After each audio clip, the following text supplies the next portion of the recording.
கர்த்தர் பெரியவர். பெந்தேகோஸ்த், வாரும் தூய ஆவி ஆனவரே என்றதான ஒரு தேவனுடைய வார்த்தையை நம் கேட்க கர்த்தர் நமக்கு கிருபை செய்யட்டும்.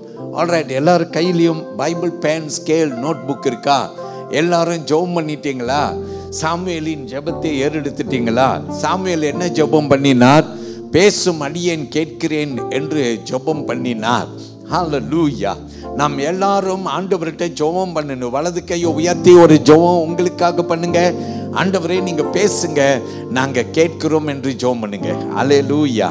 நாங்க கேட்கிறோம். ஆமென். ஆண்டவர் தான் நம்ம இடத்துல பேச வேண்டும். மனிதன் பேச வேண்டாம், ஆண்டவர் பேசணும். ஹல்லேலூயா. எப்போ பார்த்தாலும் நம்முடைய சர்ச்சில் எப்படியும் பலர் என்னிடத்துல வந்து சொல்லுவார்கள், பாஸ்டர் இன்றைக்கு இந்த பிரசங்கம் எனக்காக பேசப்பட்ட பிரசங்கம். சிலர் என்னிடத்துல வந்து சொல்லுவார்கள், பாஸ்டர் இந்த வேத பகுதியை தான் நான் இன்றைக்கு வாசித்து சர்ச்சுக்கு வரேன், அதே வேத பகுதியிலே நீங்கள் பேசுகிறீர்கள். ஒருவர் அல்ல, 2 பேர் அல்ல, சபையிலே நான் விசுவாசிக்கிறேன், என்னிடத்திலே அநேகர் நீங்கள் சொல்லி இருக்கிறீர்கள். அது மட்டும் அல்லாமல் பிரியமானவர்களே, நீங்கள் ஒருவேளை என்னிடத்திலே சொல்லாமல் இருந்திருக்கலாம், ஆனால் உங்களுக்கு தெரியும் ஆண்டவர் உங்களோடு பேசத்தக்கவே ஆலயத்திலே இடைப்பட்டார். ஒரு ஆமேன் சொல்லுவோமா? தேவன் பெரியவர். இன்றைக்கும் கூட ஆண்டவர் நம்மோடு கூட பேசத்தக்க அவருடைய வார்த்தையிலே இடைப்படுவார் ஆக நாம் சொல்லுவோம். ஹல்லேலூயா. So God bless all of us. கையில் பேன் இருக்கா, ஸ்கேல் இருக்கா, நோட் புக் இருக்கா? எல்லாரும் உங்கள் பைபிளை உயர்த்தி காட்டுங்க பார்க்கலாம். எல்லார் கையிலையும் பைபிள் இருக்கா? Praise the Lord. நல்லா உயர்த்தி காட்டுங்க பார்க்கலாம். Praise the Lord. வாவ், எவ்வளோ நல்லா. தூக்கிக்கங்க, கீழே வைத்துறாதுங்க யாராவது. ஏன்னா நான் பார்க்குறேன், யாராவது பேப்பரையோ எதையாவது கையில் தூக்கி சும்மா அப்படி ஏமாற்றி காட்டக்கூடாது. நல்ல கையை உயர்த்தி காட்டுங்க. எல்லார் கையிலையும் மேலே. Very good. உங்களை எல்லாரையும் பார்க்கிறேன். ஏன் நீங்கள் பாஸ்டர் இடத்திலே காட்டுவதற்கல்ல, தேவன் இடத்திலே நீங்கள் இதை செய்தபடியினாலே கர்த்தர் உங்களை ஆசீர்வதிப்பாராக. ஏன்னா பைபிளில் வசனம் சொல்லுகிறது, நீங்கள் சத்தியத்தை அறிவீர்கள், சத்தியம்தான் உங்களை விடுதலையாக்கும். எந்த ஊழியக்காரனும் உங்களை விடுதலை ஆக்க முடியாது, ஆண்டவர் தான் உங்களை விடுதலை ஆக்க முடியும். நம்ம எல்லாரும் ஒரு ஆமேன் சொல்லுவோம். ஹல்லேலூயா. கர்த்தர் பெரியவர். நான் வேதத்தின் அடிப்படையிலே யோவேலின் புஸ்தகம் 2ஆம் அதிகாரம் 28ஆம் வசனத்தை நான் ஒரு அடிப்படையான வசனமாய் எடுத்திருக்கிறேன். இப்போது வாசியுங்கள், கேட்போம். யோவேல் 2ஆம் அதிகாரம் 28ஆம் வசனம். அதற்கு பின்பு நான் மாம்சமான யாவர் மேலும், அதற்கு பின்பு நான் மாம்சமான யாவர் மேலும் என் ஆவியை ஊற்றுவேன், என் ஆவியை ஊற்றுவேன். அப்பொழுது உங்கள் குமாரரும் உங்கள் குமாரரும் உங்கள் குமாரத்திகளும் உங்கள் குமாரத்திகளும் தீர்க்க தரிசனம் சொல்லுவார்கள், தீர்க்க தரிசனம் சொல்லுவார்கள். உங்கள் மூப்பர் சொப்பனங்களையும் உங்கள் மூப்பர் சொப்பனங்களையும் உங்கள் வாலிபர் தரிசனங்களையும் உங்கள் வாலிபர் தரிசனங்களையும் காண்பார்கள். ஆமென். கர்த்தருக்கு மகிமை. ஆண்டவர் சொல்ற, கடைசி நாட்களில் மாம்சமான யாவர் மேலும் என்னுடைய ஆவியை ஊற்றுவேன் என்று சொல்லுகிறார். ஹல்லேலூயா. இன்றைக்கு இந்த பெந்தேகோஸ்து ஆராதனையிலே கர்த்தருடைய பிள்ளைகளாகிய நாம் ஆண்டவர்கிட்ட செய்ய வேண்டிய ஜெபம் என்ன தெரியுமா? வாரும் தூய ஆவியானவரே. ஹல்லேலூயா. We must call upon the Holy Spirit. We will say, come Holy Spirit. Hallelujah. We need the Holy Spirit. நாம் எல்லோரும் பரிசுத்த ஆவியானவரை நாம் வரவேற்க வேண்டும். தேவனுக்கு மகிமை செலுத்துவோம். ஹல்லேலூயா. கர்த்தர் பெரியவர்.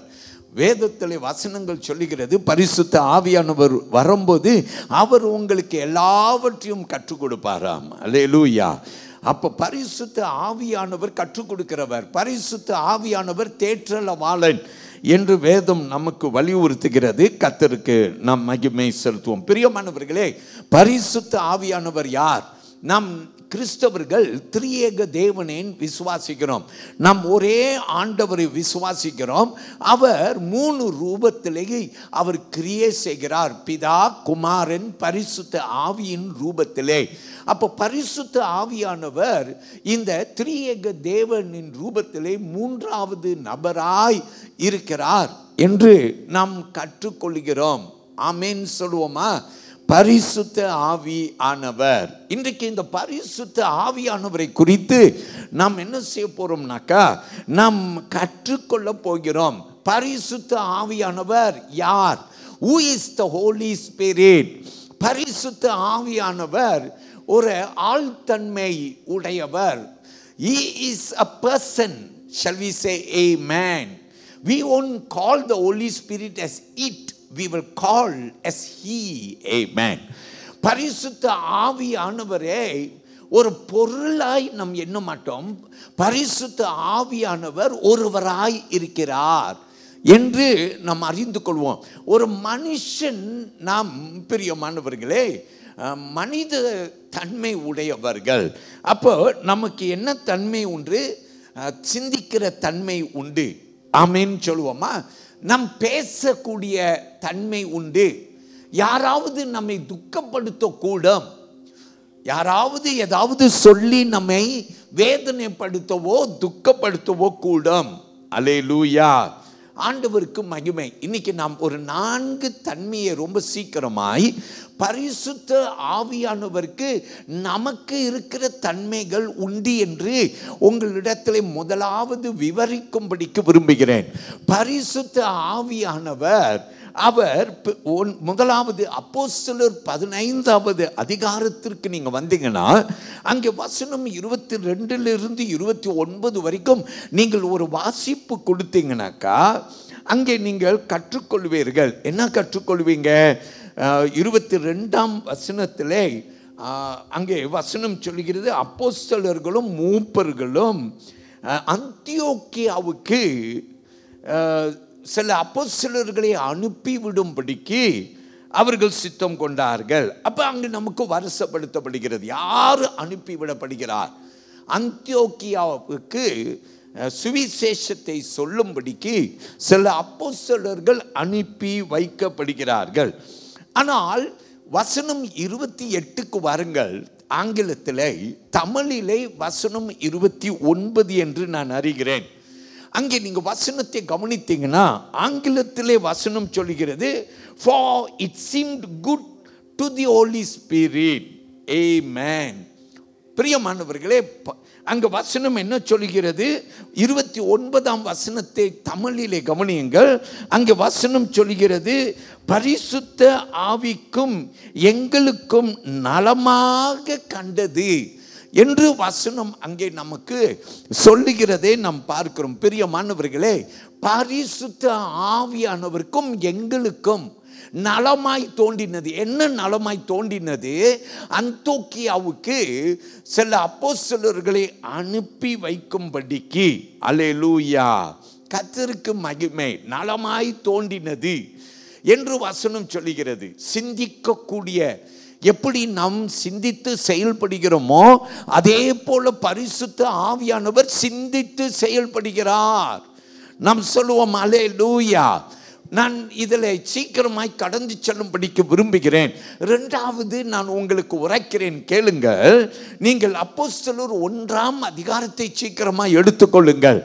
அப்போஸ்தலர் 1ஆம் அதிகாரம் 16ஆம் வசனம். Acts of the Apostle chapter 1 and look at verse 16. Men and brethren, this scripture had to be fulfilled, which the Holy Spirit spoke before by the mouth of David concerning Judas, who became a guide to those who arrested Jesus. வசனத்தை கவனியுங்கள் சகோதரரே. சகோதரரே, இயேசுவை பிடித்தவர்களுடைய வழிகாட்டின யூதரை குறித்து பரிசுத்த ஆவி தாவீதின் வாக்கினாலே முன் சொன்ன வேத வாக்கியம் நிறைவேறியதாயிற்று. ஆமென்.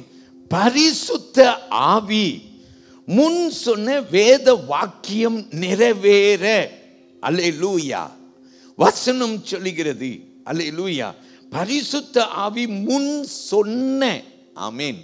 அப்ப பரிசுத்த ஆவியானவர் மனுஷனோடு பேசக்கூடியவர், வெளிப்பாடுகளை கொடுக்கக்கூடியவர். Holy Spirit can speak to man. Amen.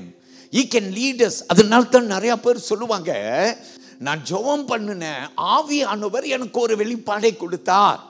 ஊழியக்காரன் ஜெபம் பண்ணி கொண்டு இருக்கும்போது சொல்லக்கூட, பாரு இப்போது இந்த இடத்துல பரிசுத்த ஆவியானவர் இப்படி செய்யும்படிக்கு அவர் ஒரு வெளிப்பாடை கொடுக்கிறார். இந்த இடத்துல ஒருவரை தொட விரும்புகிறார். இந்த இடத்துல ஒருவர் இடத்துல இப்படி பேசும்படி விரும்புகிறார். You know, the Holy Spirit, because he is a person, he can speak to you. பரிசுத்த ஆவியானவர் எப்படி நாம் ஒருவர் இடத்துல பேச முடியுமோ அப்படியே பரிசுத்த ஆவியானவர் அவர் என்ன செய்யக்கூடுமாம்? வசனம் சொல்லுகிறது அவர் பேசக்கூடும். அப்போ இங்க வசனம் சொல்லுகிறது பரிசுத்த ஆவி முன் சொன்ன வேத வாக்கியம் நிறைவேற வேண்டியதாய் இருந்தது. பரிசுத்த ஆவியானவர் சொன்னது நிறைவேற வேண்டும். ஆமென். எல்லாரும் சொல்லுங்க பிரைஸ் தி லார்ட். இது நம்ம அறிந்து கொள்கிறோம். பரிசுத்த ஆவியானவர் யார்? பரிசுத்த ஆவியானவர் சிந்தித்து செயல்படுகிறவர். பரிசுத்த ஆவியானவர் வெளிப்பாடுகளை கொடுக்கிறவர், நம்மிடத்தில் பேசக்கூடியவர். இன்னைக்கு பிரியமானவர்களே, உங்களை சுத்திகரித்துக் கொள்ளுங்கள். நல்லா ஜெபம் பண்ணுங்க, நல்லா வீட்டில் ஜெபம் பண்ணுங்க, பைபிள் வாசிங்க. பரிசுத்த ஆவியானவர் உங்களோடு பேசுவார். அல்லேலூயா. கர்த்தருக்கு மகிமை செலுத்துங்க. சர்ச்சுக்கு வாங்க. ஆண்டவர் உங்களோடு கூட, ஊழியக்காரன் பேசி கொண்டிருக்கும் போது அவர் உங்களோடு கூட பேசுவார். ஹல்லேலூயா. இன்னைக்கு நிறைய பேரிடத்தில் பேசும்படி ஆண்டவர் விரும்பி இருக்கிறார். மூன்றாவது பரிசுத்த ஆவியானவரை குறித்து வேதம் சொல்கிறது அவர் நடத்தக்கூடியவர். He is able to lead us. எல்லாரும் ஒரு ஆமென் சொல்லுங்க. ரோமர் 8:14 வசனத்தை எடுத்தீங்கன்னா, if you will come with me to Romans chapter 8 verse 14, it says, for as many are led by the Spirit of God, these are sons of God. வசனம் சொல்லுகிறது, மேலும் எவர்கள் தேவனுடைய ஆவியினாலே நடத்தப்படுகிறார்கள். கவனிங்கள், எவர்கள் தேவனுடைய ஆவியால நடத்தப்படுகிறார்கள். உன்னை பரிசுத்த ஆவியானவர் நடத்த முடியும். எவர்கள் தேவனுடைய ஆவியால் நடத்தப்படுகிறார்களோ அவர்கள் தேவனுடைய புத்திரராய் இருக்கிறார்கள். தேவனுடைய புத்திரர்களாய் இருக்கிறார்கள். வலது கையை உயர்த்தி ஒரு பிரைஸ் தி லார்ட் சொல்லுங்கள். ஆமென். நீ தேவனுடைய ஆவியால நடத்தப்பட்டால், எல்லாரும் நடத்தப்படணுங்க. எல்லாரும் தேவனுடைய ஆவியால நடத்தப்படணும். இன்னைக்கு இருக்கிற உலகத்தில் நாம் எல்லாரும் நம்ம நினைத்ததை செய்யும்படி விரும்புகிறோம். ஆனால் பைபிள் சொல்லுது, யார் தேவனுடைய ஆவியால நடத்தப்பட தங்களை ஒப்பு கொடுக்கிறார்களோ அவர்கள் தேவனுடைய புத்திரர்கள் என்னப்படுவார்கள். நம்ம சொல்லுவோம் ஆமென். You can be led by your spirit. You can also be led by the Spirit of God. நீங்கள் உங்களுடைய ஆவியில் நடத்தப்பட முடியும். நீங்கள் தேவனுடைய ஆவியில் நடத்தப்பட முடியும். ஆமென். ஹல்லேலூயா. எத்தனை பேர் சர்ச்சில் இருக்கிறீங்க? எதை செய்தாலும் நீங்கள் ஜெபம் பண்ணுவீங்க, ஆண்டவரே இந்த காரியத்தை நான் செய்ய போறேன், என்ன நடத்தும் என்று ஜெபம் பண்ணுவீங்க. கையை உயர்த்தி காட்டுங்க பார்க்கலாம். யாரெல்லாம் ஜெபம் பண்ணுவீங்க இப்படி? ஹல்லேலூயா. ஜெபம் பண்றீங்க. நீங்க ஒரு இன்டர்வியூக்கு போறீங்க, போறதுக்கு முன்ன ஜெபம் பண்றீங்க, ஆண்டவரே இந்த இன்டர்வியூ காரியமாய் போறேன், என்னை நடத்துங்க, உங்களுக்கு சித்தமானா இந்த இன்டர்வியூல நான் வெற்றி காண செய்யுங்க. ஆமென். அல்லேலூயா. ஆண்டவரே இன்னைக்கு வேலைக்கு போறேன், என்னோடு கூட இருங்க. ஆண்டவரே இன்னைக்கு நான் வெளியே போறேன், என் காரிய சித்தி பண்ணும் ஆண்டவரே. ஜெபம் பண்ணுங்க. ஏன்னா பைபிள் சொல்லுது, எவன் தேவனுடைய ஆவியால நடத்தப்படுகிறானோ அந்த வசனம் என்ன சொல்லுகிறது? அவன் தேவனுடைய புத்திரன் என்னப்படுவான். ஆமென். இன்னைக்கு நிறைய கர்த்தருடைய பிள்ளைகள் தங்கள் நினைத்ததை செய்து கொண்டு வாழ்ந்து கொண்டிருக்கிறார்கள். வேதம் சொல்லுகிறது, கர்த்தருடைய பிள்ளைகளுக்கு கர்த்தருடைய ஆவி நடத்துகிற பிள்ளைகளாய் வாழ வேண்டும். ஒரு ஆமென் சொல்லுங்கள். நான்காவதாக நான் சொல்லுகிறேன், பரிசுத்த ஆவியை துக்கப்படுத்த முடியும்.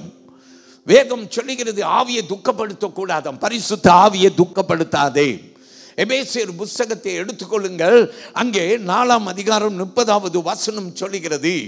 Look at Ephesians chapter 4 and verse 30. It says, and do not grieve the Holy Spirit of God, by whom you were sealed for the day of redemption. கேப்பம் வசனத்தை. அன்றியும் நீங்கள் மீட்கப்படும் நாளுக்கென்று முத்திரையாக பெற்ற தேவனுடைய பரிசுத்த ஆவியை துக்கப்படுத்தாதீர்கள். நல்ல கவனிங்கள். தேவனுடைய ஆவியை கொண்ட நீங்கள் தேவனுடைய ஆவியை என்ன செய்யாதீர்கள்? துக்கப்படுத்தாதீர்கள். Do not grieve the Holy Spirit. இன்னைக்கு நிறைய பேர் ஆவியானவரை துக்கப்படுத்தி, இன்னைக்கு நிறைய பேர் நம்ம வாழ்க்கையில நம்ம நினைத்த வாழ்வு வாழ்ந்து கொண்டிருக்கிறபடினாலே ஆவியானவர் துக்கப்பட்டவராய் உன் வாசலிலே நின்று கொண்டிருக்கிறார். உன் வாசலிலே நின்று கொண்டிருக்கிறார். The Holy Spirit is grieved. பரிசுத்த ஆவியானவர் துக்கப்பட்டவராக இருக்கிறார். உன் வாழ்க்கையில துக்கப்பட்டவராக இருக்கிறார். அருமையான கர்த்தருடைய பிள்ளையே, இன்னைக்கு உனக்கு பெந்தேகோஸ் ஆவியின் அனுபவம், நானும் பரிசுத்த ஆவியால் நிரப்பப்பட விரும்புகிறேன். அல்லேலூயா. 120 பேர் மேல் அறையிலே அப்போஸ்தலர் 2ஆம் அதிகாரத்திலே அவர்கள் ஜெபத்திலே காத்திருந்த போது பரிசுத்த ஆவியானவர் அவர்கள் காத்திருந்த அந்த அறைக்குள்ளார வந்து எல்லாரையும் பரிசுத்த ஆவியிலே நிரப்பினது போல நீயும் நிரப்பப்படுவாயாக. எல்லாரும் ஒரு ஆமென் சொல்லுங்கள். அல்லேலூயா. கர்த்தர் பெரியவர். இந்த 4 காரியங்கள், அதனால பரிசுத்த ஆவியானவர், I have shared with you these 4 thoughts that the Holy Spirit is a person. The Holy Spirit is not a it but he. Amen. பரிசுத்த ஆவியானவர் சிந்தித்து செயல்படுகிறவர். பரிசுத்த ஆவியானவர் உன்னோடு பேசக்கூடியவர். பரிசுத்த ஆவியானவரை குறித்து வேதம் சொல்லுகிறது, உன்னை நடத்தக்கூடியவர். நீ பரிசுத்த ஆவியை துக்கப்படுத்த முடியும். அதனால சில பேர் நீங்க சர்ச்சுக்கு வாரீங்க, நீங்க ஆராதனையில இருக்கீங்க, அல்லேலூயா, ஆனால் பரிசுத்த ஆவியானவர் துக்கப்பட்டவராக இருக்கிறார். என் மகள் இன்னும் மனம் திரும்பல, என் மகன் இன்னும் மனம் திரும்பல. அல்லேலூயா. இன்னைக்கு நீ பரிசுத்த ஆவியானவருக்கு இடம் கொடுப்பாயே என்றால் இன்றைக்கு தான் இந்த திருச்சபையில பெந்தேகோஸ். அல்லேலூயா. வலது கையை எல்லாரும் உயர்த்தி தேவனை மகிமைப்படுத்துவோம். கர்த்தர் பெரியவர். பிரியமானவர்களே, யோவான் 13ஆம் அதிகாரத்தை எடுத்துக்கொள்ளுங்கள். யோவான் 13ஆம் அதிகாரத்துக்கு போனீங்கன்னாக்கா நான் அந்த அதிகாரத்தை 4 பகுதியாக பிரிக்கக்கூடும். முதல் 13 வசனத்தை பார்த்தீங்கன்னாக்கா இயேசு சீடர்களின் பாதங்களை கழுவுகிற ஒரு காட்சியை நீங்கள் வாசிப்பீங்க. இயேசு கழுவுகிறார். பேதுரு கழுவ முடியாதுன்றான், உனக்கு பங்கு இல்லை என்றார். நாம் இந்த வேத பகுதியில் பார்க்கிறோம், இயேசு சீடர்களுடைய பாதங்களை கழுவினார். வசனம் 14 30 வரைக்கும் போனீங்கன்னாக்கா இயேசு காட்டி கொடுக்கப்படுகிறதை குறித்து சீஷர்களுக்கு அறிவிக்கிறார். தன் காட்டி கொடுக்கப்படுவார் என்று சொல்லி, யார் காட்டி கொடுப்பா அப்படின்னு சொல்லி சீடர்களில் ஒருவனான யூதாஸ் காட்டி கொடுக்கிறதை குறித்து இயேசு தீர்க்க தரிசனமாய் உரைக்கிறார். வசனம் 31 35 வரைக்கும் போனீங்கன்னாக்கா அங்க வேத வசனத்தில் நீங்க பார்க்கலாம், இயேசு போக வேண்டும் என்று சொல்கிறார். நான் போக வேண்டும். அல்லேலூயா. நான் போக வேண்டும். அல்லேலூயா. அப்புறம் தான் நீங்கள் பார்ப்பீங்க வசனம் 36 38 வரைக்கும் பேதுரு அவன் இயேசுவை மறுதலிக்கிறதை குறித்து இயேசு கற்றுக் கொடுக்க. அப்படின்னா இயேசு என்ன பேசி கொண்டிருக்கிறார்? யோவான் 13ஆம் அதிகாரத்தில் நீங்கள் பார்த்தீங்கன்னா இயேசு பிரியமானவர்களே அவருடைய நேரம் வந்துவிட்டது என்றதான ஒரு சம்பவத்தை பார்ப்பீர்கள். If you will go to John's Gospel chapter 13, the whole chapter can be divided into 4 parts and you can see as to how Jesus washes the disciples' feet, and then Jesus predicts about Judas, one of the disciples, betraying him, and also he speaks about his departure, that he has to go, and he also speaks about Peter's denial. So all these things are spoken in chapter 13. 13ஆம் அதிகாரத்திலே இவைகள் எல்லாம் பேசப்பட்டு இருக்கிறது. அப்புறம் இயேசு 14ஆம் அதிகாரத்திற்கு வருகிறார். நான் போக வேண்டும் என்று சொன்னதை சீஷர்கள் எல்லாம் கலங்கி நிற்கிறார்கள். இயேசு அங்கே சொல்லுகிறார், உங்கள் இருதயம் கலங்காதிருப்பதாக. வசனம் 1 நாம் அங்கே பார்க்கலாம். In chapter 14 you can see the disciples were sorrowful because when Jesus said he has to go, they were sorrowful. So Jesus says, let not your heart be troubled. You will look in John's Gospel chapter 14. Okay, இப்போ 16-17 வசனத்திற்கு வாருங்கள். Come to verses 16 and 17. வாசிங்கள், கேட்போம். நான் பிதாவை வேண்டிக் கொண்டேன், அப்பொழுது என்றென்றைக்கும் உங்களோடு கூட இருக்கும்படி சத்திய ஆவியாகிய வேறொரு தேற்றாளவாளனை அவர் உங்களுக்கு தந்தருளுவார். உலகம் அந்த சத்திய ஆவியானவரை காணாமலும் அறியாமலும் இருக்கிறபடினால் அவரை பெற்றுக்கொள்ள மாட்டாது. அவர் உங்களுடனே வாசம் பண்ணி உங்களுக்குள் இருப்பதால் நீங்கள் அவரை அறிவீர்கள். ஆமென். பரிசுத்த ஆவியானவரை குறித்து வேதம் சொல்லுகிறது. He will give you another helper. Jesus introduces the Holy Spirit. பிரியமானவர்களே, பெந்தெகோஸ்து தினத்திலே பரிசுத்த ஆவியானவர் திருச்சபைக்கு அறிமுகப்படுத்தப்பட வேண்டும். இயேசு புறப்படுவதற்கு முன்பு சொன்னார், எனக்கு பின்பு ஒருவர் வருகிறார் என்று சொல்லுகிறார். அவர் தேற்றளவாளன் என்று சொல்லுகிறார். அவர் தேற்றளவாளன். நாம் சொல்லுவோம் ஆமென். ஆங்கிலத்திலே வசனம் சில பைபிள்ல helper, I will send you an helper அப்படின்னு சொல்லுது. சில இடத்துல I will send you the counselor அப்படின்னு சொல்லுது. இன்னொரு இடத்துல depending with the version that you are using, the Bible there uses various names for the Holy Spirit. It says helper, it says counselor, it says comforter, it says encourager. Amen. பரிசுத்த ஆவியானவர் தேற்றளவாளன். அல்லேலூயா. அவர் வரும்போது அவர் உன்னை தேற்றுவார். எல்லாரும் ஆமென் சொல்லுவோம். பரிசுத்த ஆவியானவர் தேற்றுவார். நீ தேற்றப்பட வேண்டும் என்றால் தேற்றுவார், உன்னை ஆறுதல் படுத்துவார். அல்லேலூயா. அதனால தான் ஒரு ஃபினரல் வீட்டுக்கு போயிட்டேன்னா, அந்த ஃபினரல் வீட்டில் நான் அந்த வேக் சர்வீஸில் எப்போதுமே சொல்லுவேன், இன்னைக்கு இரவெல்லாம் இந்த மக்களை காக்கக்கூடியவர், தேற்றக்கூடியவர் யார் தெரியுமா? பரிசுத்த ஆவியானவர். மனுஷன் உடைந்து போய் இருக்கிறார், தேற்ற ஒருவரும் இல்லாது நிற்கிறார்கள். நீங்க ஒரு வீட்டுக்கு, மரண வீட்டுக்கு போயிருக்கலாம். அந்த வீட்டில் போய் அந்த துக்கத்திலையும் கண்ணீரிலையும் இருக்கிறவர்கள் தோள் மேல கை போடலாம், உனக்கு ஜெபம் பண்றேன்னு சொல்லலாம், அவங்களோடு கூட சேர்ந்து நீங்க கண்ணீர் விடலாம். அருமையான கர்த்தருடைய பிள்ளையே, நீ என்ன செய்தாலும் அல்லேலூயா, அவர்கள் தேற்றப்பட முடியாது கண்ணீரோடு நிற்பார்கள். ஆனாலும் யார் தெரியுமா தேற்ற முடியும்? பரிசுத்த ஆவியானவர். வலது கையை உயர்த்தி கர்த்தரை மகிமைப்படுத்துங்கள். பரிசுத்த ஆவியானவர். அதனால நான் ஜெபம் பண்ணும்போது சொல்லுவேன், இந்த இரவெல்லாம் ஆண்டவரே, இந்த மக்களை யாரும் தேற்ற முடியாது, இவங்க கண்ணீரோடு இருக்கிறாங்க, இவங்களை தேற்றக்கூடிய பரிசுத்த ஆவியானவர் நீர் ஆண்டவரை தேற்றுவேராக. எல்லாரும் ஒரு ஆமென் சொல்லுங்க. அல்லேலூயா. இன்னைக்கு நீ கலங்கி வந்திருக்கலாம், துக்கத்தில் வந்திருக்கலாம். இன்றைக்கு எனக்கு ஒரு வார்த்தை வருமா, நான் இப்படி துக்கத்தில் இருக்கிறேனே என்று நீ கலங்கி கொண்டிருக்கலாம். ஆண்டவர் உனக்கு சொல்லுகிற வார்த்தையை சொல்லுகிறேன். The Holy Spirit utters unto you. Hallelujah. ஆண்டவர் இப்படி சொல்லுகிறார், வருத்தப்பட்டு பாரம் சுமக்கிறவர்களே எல்லாரும் என்னிடத்திலே வாருங்கள் என்று சொல்லுங்க. என்கிட்ட வாங்க. நீங்க வருத்தத்தோடு வந்திருக்கிறீங்களா? ஏதோ ஒரு நெருக்கத்தில் வந்திருக்கிறீங்களா? ஏதோ ஒரு பதில் வேண்டும் என்று வந்திருக்கிறீங்களா? ஆண்டவர் அன்றைக்கு சவுல் தன்னுடைய கழுதையை தேடிக்கொண்டு போகும்போது ஆண்டவர் வார்த்தை வந்தது சவுலுக்கு. தேவ வார்த்தை எப்படி வந்ததுன்னா, ஆண்டவர் என்ன வார்த்தையை சொன்னார்? அவர் சொன்னார், உன் கழுதை கண்டாயிற்று. அவன் கண்ணில் பார்க்கல, ஆனால் கவலைப்படாத, உன் கழுதையை கண்டுபிடிச்சாச்சு.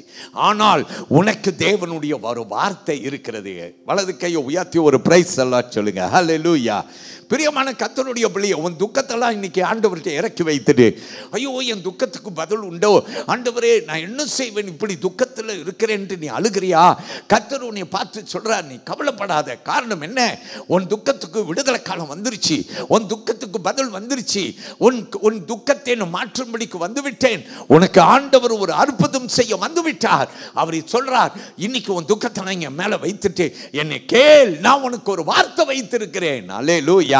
தேற்றல வாழன் உன்னை தேற்ற வந்திருக்கிறார். அல்லேலூயா. நீ போகும்போது ரொம்ப நாளா பாரத்தை தலை மேல சுமந்து கொண்டிருந்த பாரம் அது இருக்கிற இடம் இல்லாம ஓடி போயிருச்சு. எல்லாரும் வலது கையை உயர்த்தி, இயேசு என்ற நாமத்திலே உன் பிள்ளைகள்லாம் துக்கத்தில் வந்திருந்திருக்கிறவர்கள் யாராயிருந்தாலும் இன்றைக்கு அவர்கள் துக்கத்தில் விடுவிக்கப்படுவார்கள் ஆக. பரிசுத்த ஆவியானவர் இரக்கம் பாராட்டுவேராக.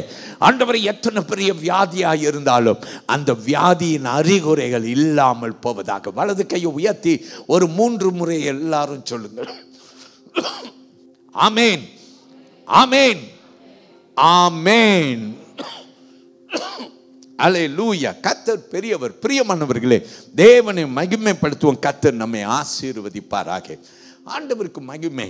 இன்னைக்கு நான் முதல்ல பரிசுத்த ஆவியானவரை குறித்து உங்கள் இடத்துல நம்ம பெந்தெகோஸ்து தினத்தில் பரிசுத்த ஆவியானவர் கிரியைகள் ஆரம்பித்தது என்று நீங்கள் நினைத்திருந்தீங்கன்னாக்கா அது பிழையாகும். அல்லேலூயா, தப்பாயிடும். பரிசுத்த ஆவியானவர், if you talk about the Holy Spirit or if you think about the Holy Spirit as beginning only on the day of Pentecost, that his work begins. No, the Holy Spirit had been actively working in the Bible. Amen. வேதத்தில் பரிசுத்த ஆவியானவர் அவர் எப்போதுமே கிரியை செய்கிறவர்கள்.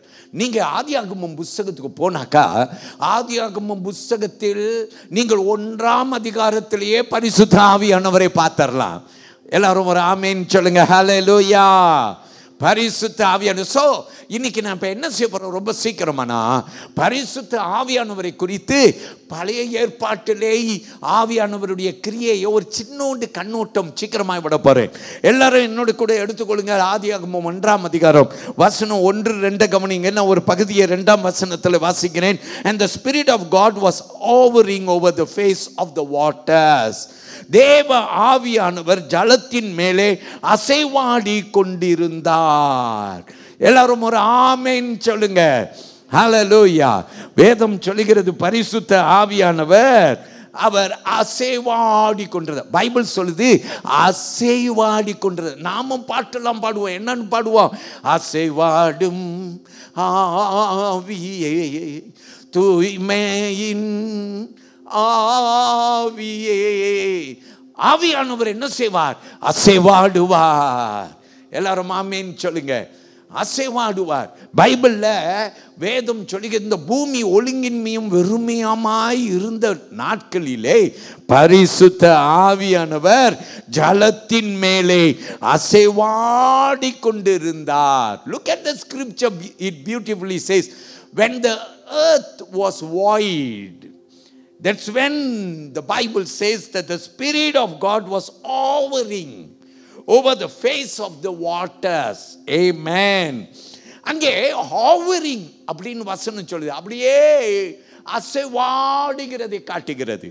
இதை நாம் நினைத்தால் உடனே நமக்கு என்ன தோன்றுகிறதுனா, நமக்கு தெரியும் பறவை தான் அசைவாடும். அல்லேலூயா.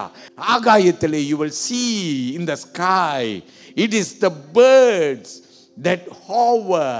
Shall we say praise the Lord? எல்லாரும் ஒரு ஆமென் சொல்லுங்க. ஹல்லேலூயா. பறவைகள் தான் அசைவாடும். ஹல்லேலூயா. வேதம் சொல்லுகிறது பரிசுத்த ஆவியானவர் அசைவாடினார். ஆமென். கர்த்தருக்கு மகிமை.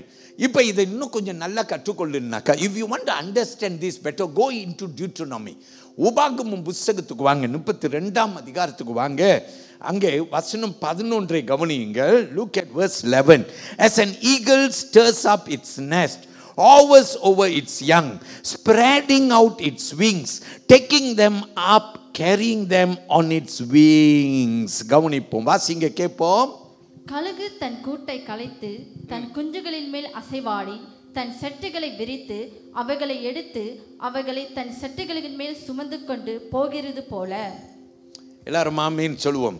கழுகை குறித்து வேதம் சொல்லுகிறது அவைகளின் செட்டைகளை விரித்து ஹல்லேலூயா அப்படியே பறக்கிறது போல, தன் குஞ்சுகளை சுமந்து பறக்கிறது போல.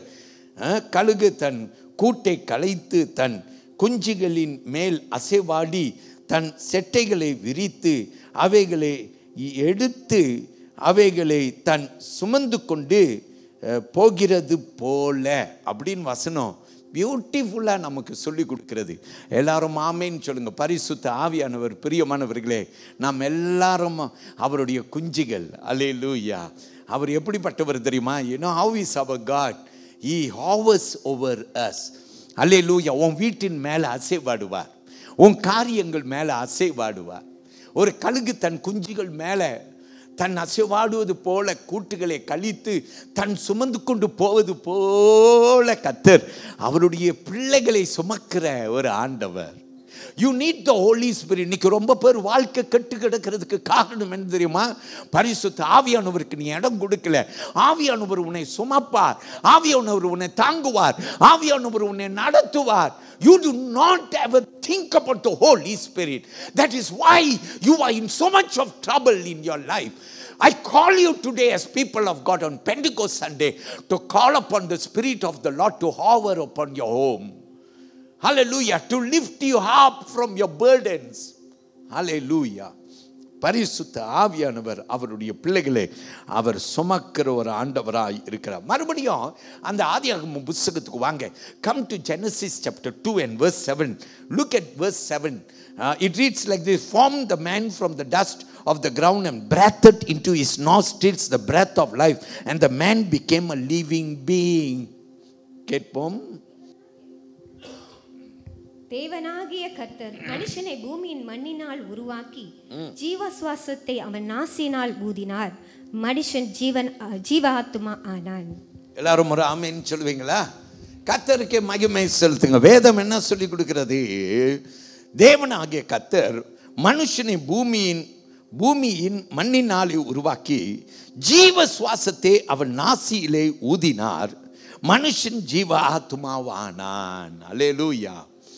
நமக்குள்ளார அவருடைய ஆவியை ஊதின போது நம்ம எல்லாரும் ஜீவ ஆத்மாவானோம். அல்லேலூயா. கர்த்தர் பெரியவர். இன்னைக்கு ஆவி செத்ததாக இருக்கிறதுக்கு காரணம் என்ன தெரியுமா?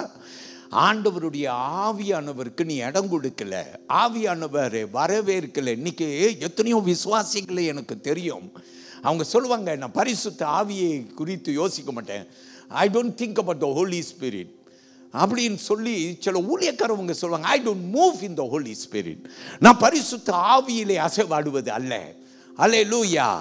பிரியமான கர்த்தருடைய பிள்ளையே, நீ பயனுள்ளவனா மாற வேண்டும் என்றால், நீ பயனுள்ளவளா இருக்க வேண்டும் என்றால், உன்னுடைய ஆவியிலே இணைய வேண்டியது பரிசுத்த ஆவியானவர்.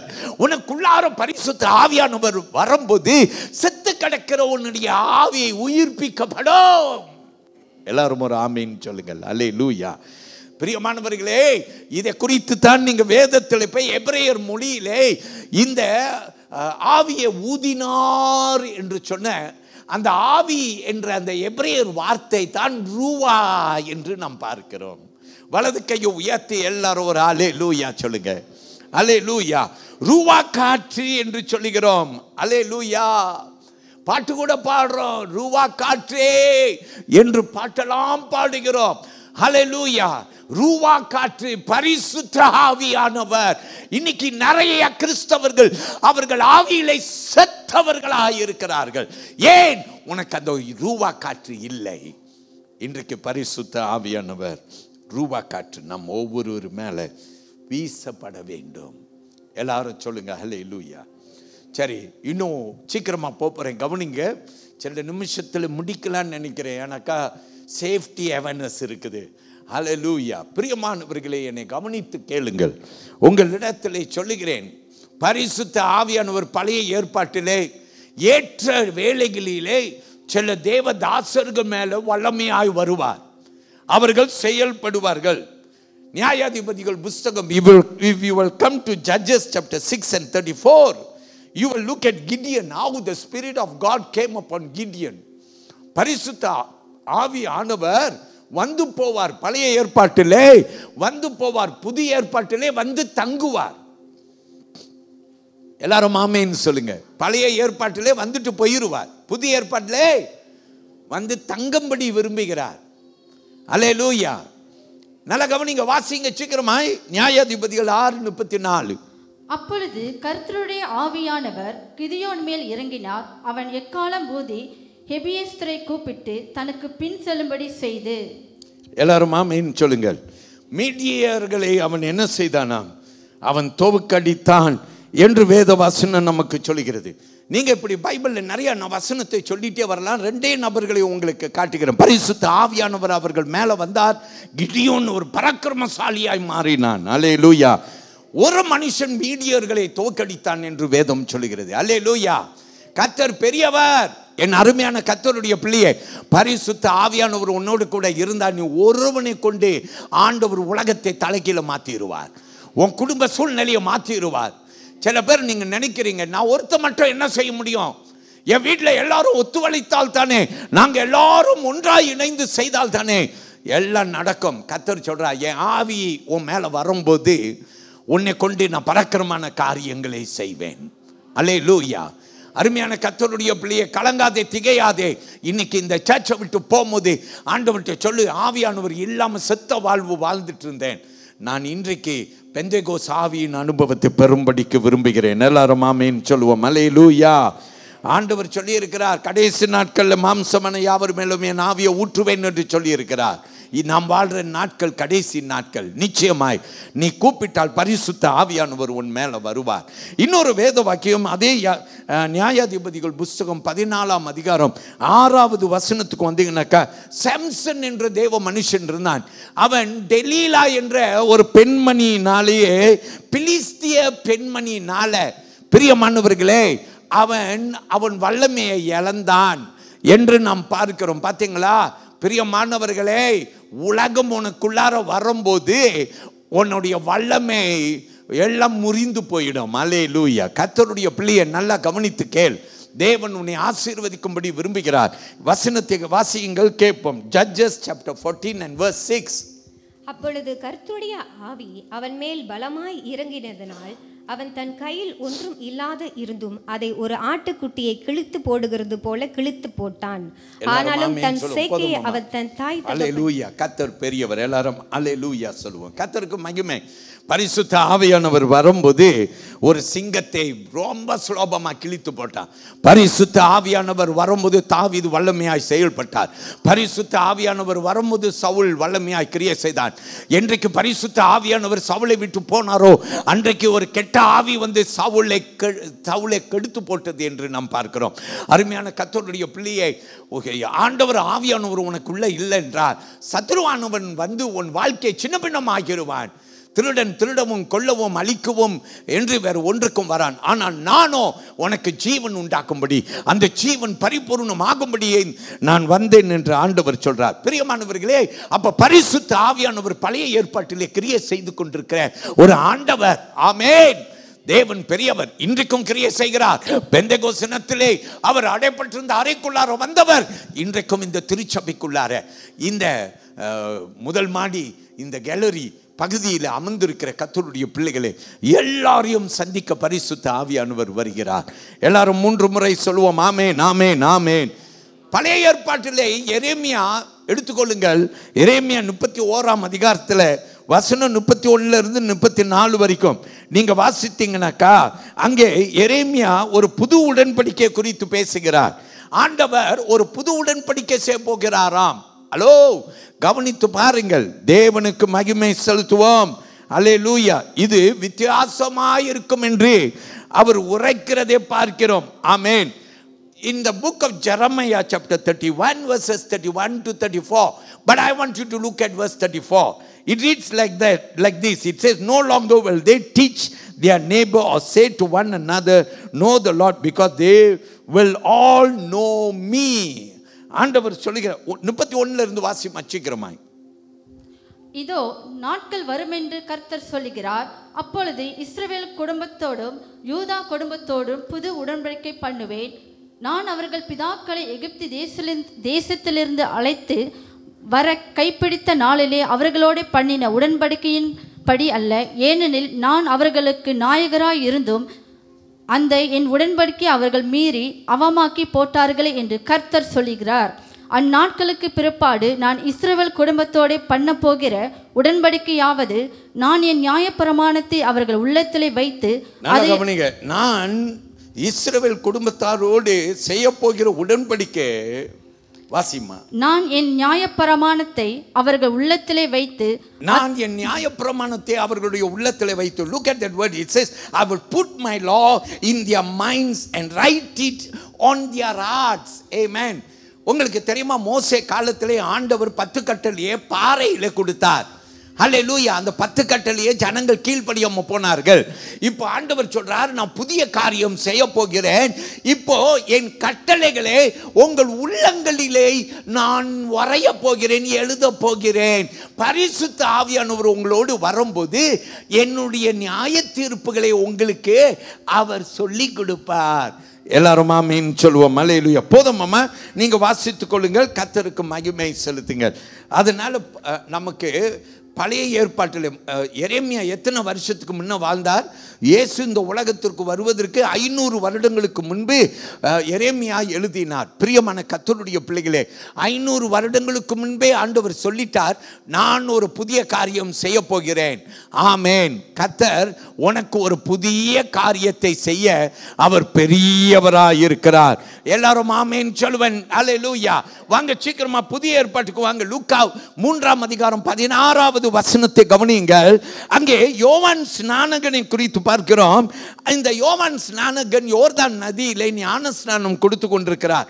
We know Luke, in the book of Luke chapter 3 and verse 16, John the Baptist had been baptizing people in the river Jordan. And what did he say? John the Baptist said this in Luke chapter 3 verse 16. He says, I baptize you with water, but one more powerful than I will come, the thongs of whose sandals I am not worthy to untie. He will baptize you with the Holy Spirit and with fire. Amen. கேப்பம் யோவான் ஸ்நானகன் உரைக்கிற வார்த்தை. யோவான் எல்லாருக்கும் உத்தரமாக, நான் ஜலத்தினால் உங்களுக்கு ஞானம் ஸ்தானம் கொடுக்கிறேன். என்னில் வல்லவர் ஒருவர் வருகிறார், அவருடைய பாதரட்சத்தின் வரை அவிழ்ப்பதற்கு நான் பாத்திரன் அல்ல. அவர் பரிசுத்த ஆவினாலும் அக்கினினாலும் உங்களுக்கு ஞானம் ஸ்தானம் கொடுப்பார். எல்லாரும் ஆமென் சொல்லுவோமா? ஹல்லேலூயா. அவர் பரிசுத்த ஆவியினாலும் அவர் அக்கினியினாலும் உங்களுக்கு ஞான ஸ்நானம் கொடுப்பார். அல்லேலூயா. அருமையான கர்த்தருடைய பிள்ளையை நான் அடிக்கடி சொல்லுவேன், பேப்டிசம்ன்றது 2. பேப்டிசம், அல்லேலூயா. ஒன்று மனம் திரும்புதலுக்குரிய ஞான ஸ்நானம். இன்னும் கொஞ்ச நாளில் அறிவிப்பு வரும். யாரெல்லாம் நீங்கள் ஞான ஸ்நானம் எடுக்க விருப்பமுடையோர் கிளாஸ் அட்டென்ட் பண்ணுங்க.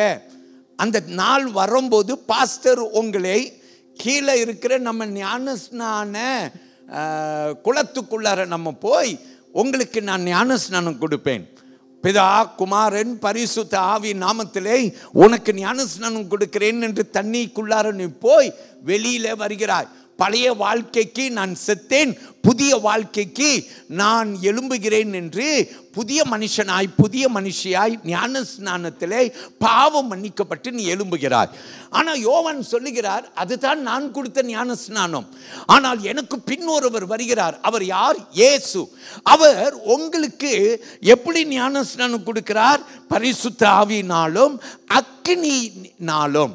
அதனால தாங்க நம்ம சர்ச்சில் அல்லது கிறிஸ்தவர்கள் இப்போது அக்கினி முகாம் என்று நடத்துகிறார்கள். அக்கினி எதுக்கு சமம்னா பரிசுத்த ஆவிக்கு.